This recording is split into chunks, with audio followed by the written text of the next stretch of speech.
Hello, today we're going to talk about how we would use some logarithmic transformations.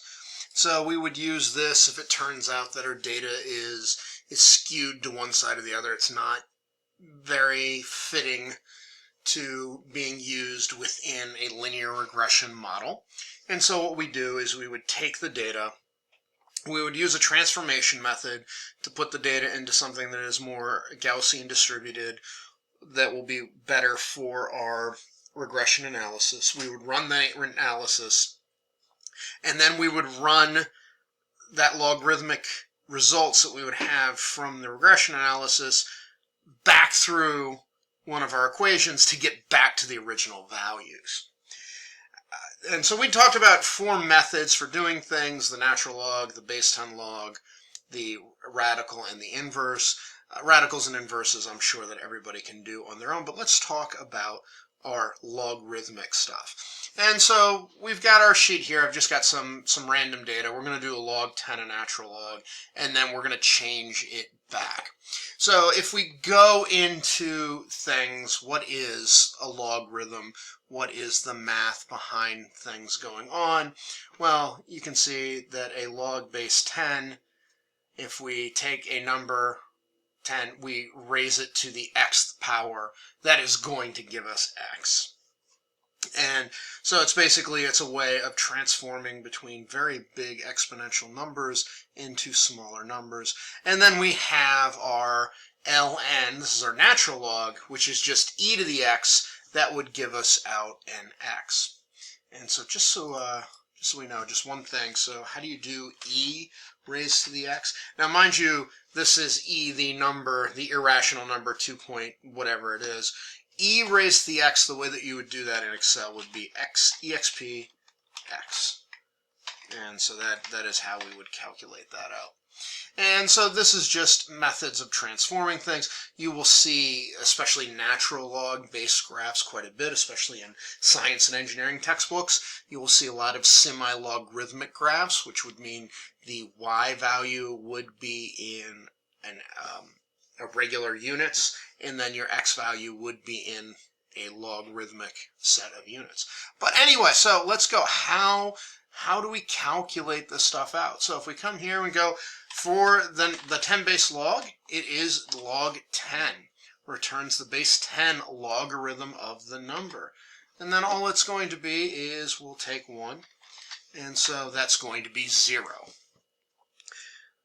And that's because 1 raised to the x power, well, you'd have to raise it to the 0 power to get 1. And so that's everything. Actually, 2.71828. That's really weird. Why do we have that there? That's e. That's our irrational number of e. So if we take this and just drag this down, and we get the logarithm for each of these, you can see, especially as we get up here into the 3-figure, 4-figure, 5-figure numbers, the natural log is basically going to spit out, how many zeros that you have in it. So natural log of 2 is, a log base 10 of 2 would equate to 100, whereas a natural log base of 10 run through the log base 10 algorithm would be 1. And so that's how those numbers work. Now, if we look at the natural log, it's the same thing. It's another Excel function. So we got ln, which will give you the natural logarithm of the number. And so we can do the same thing here. And once again, so if I want to get 1, well, I'm going to have to do e to the 0 to get that, because that's just the way math works. And we drag that down, and we can see the natural log progresses a little bit differently. So the natural log of e is going to be 1, because once again that should make sense to get that out of there, and that's what the numbers end up looking like. So we get everything done. How do we convert those back? Well, if I look at the natural log, I keep saying the natural log, I mean the log base 10. If we go down here, the math says log 10 is 10 raised to the x is going to be equal x. So we're going to do that. We're going to do 10. We're going to do shift 6, which is my caret. And then I am going to use my transform value. And I do that, and I return it to its original value. And so once again, if you can see, we'll just drag this down, and everybody goes back to what they were.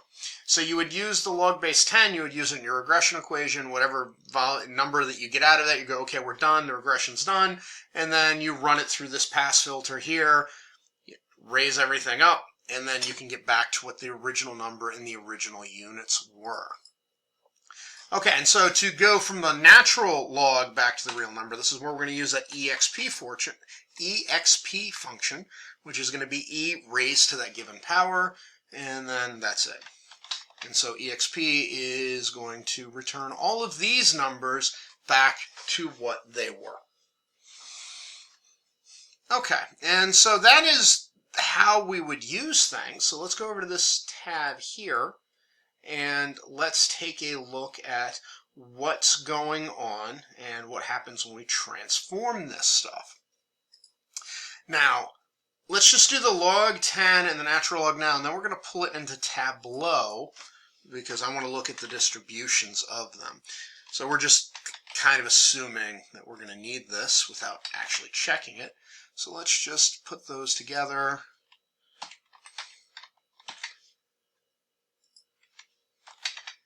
And so I just want to get that data in there. Okay, and so now that we have that data in there, what I want to do is I'm going to pause it for a minute, open up Tableau, and we're going to look at the distributions of these different variables. Okay, so I've opened Tableau. Let's go to Data Source, Microsoft Excel, and let's open our Logarithmic Transformations workbook. I'm going to bring Tableau data into here. We're just going to go to sheet 1, and so I'm going to go to price, and it recommends a histogram. We are going to take the histogram, and we're just going to let it all fill in how it wants to, because that's all we're really going to need. Let me rename this. So if I was looking at this, oh, I didn't spell that right, did I? Let's fix that.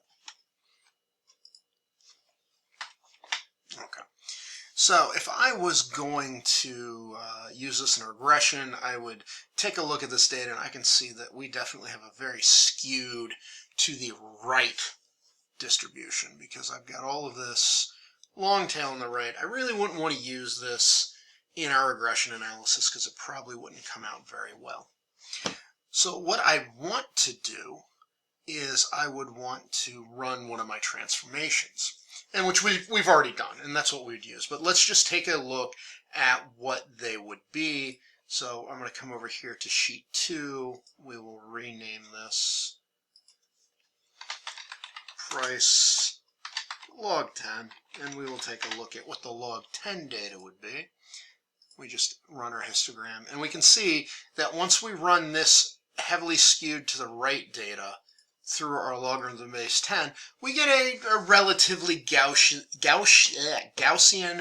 distribution that we could plug into our regression analysis, and it would work out a lot better. And so the other thing we can do is we can also look at our natural log. I can do the same thing, natural log. Let's just go to a histogram.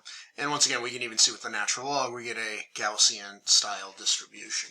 So basically what we would do is we would just take these numbers that we've used, use them in the place of the original numbers, run a regression, and then we would get some coefficient that is involving this number, and then we would just take that coefficient and we could run it through the inverse process to figure out what the real numbers are.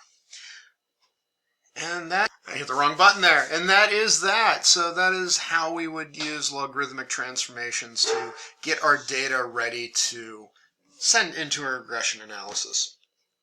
And with that, if there are any questions, please let me know. Otherwise, I will see you in the next video.